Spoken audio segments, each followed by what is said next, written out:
ছোটবেলা থেকে রাজমিস্ত্রি ইদ্রিস আলীর শখ ছিল একদিন হজে যাবেন তিনি।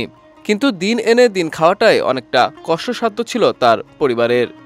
সেখানে হজে যাওয়ার স্বপ্ন দেখাটা কল্পনা ছাড়া অন্য কিছুই ছিল না ইদ্রিস আলীর জন্য। তবে ২০২১ সালে একটি বাছুর কিনে তিনি সিদ্ধান্ত নেন এটি বড় করে বিক্রি করে হজ করবেন। এখন তার সেই স্বপ্ন বাস্তবে পরিণত হওয়া শুধু সময়ের ব্যাপার মাত্র।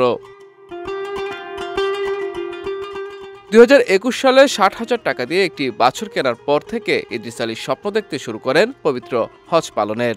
গরুটি বড় হলে বিক্রি করে সেই টাকা দিয়ে হজে যাবেন, এমন উদ্দেশ্যে শখ করে গরুর নামও রাখেন জিলহজ। জিলহজ রাখছি এই জন্য এই গরুটা বিক্রি করে আমি হজ করতে যাব। আর এই জিলহজ মাসে যেহেতু বিদেয় হয়ে যাবে এই জন্যই আর কি জিলহজ রাখা। বাছুরটি এখন রূপ নিয়েছে মোটা তাজা একটি পরিপূর্ণ গরুতে। এখন শুধু বাকি বিক্রি। গরুটির ওজনও হয়েছে ৯০০ কেজির বেশি।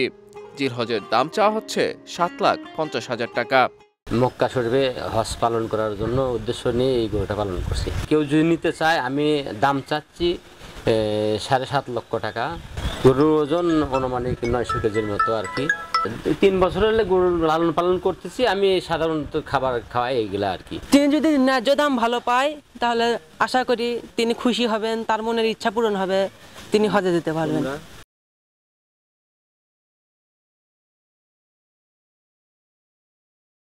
প্রতিদিন ৬০০ থেকে ৮০০ টাকার খাবার খায় জিলহজ। নিজে খেয়ে না খেয়ে হজ করার উদ্দেশ্যে গরুটিকে খাওয়ানোই ইদ্রিসের স্বপ্ন পূরণ হোক, এমনটাই প্রত্যাশা এলাকাবাসীর। বিজয় টিভি নিউজ ডেস্ক।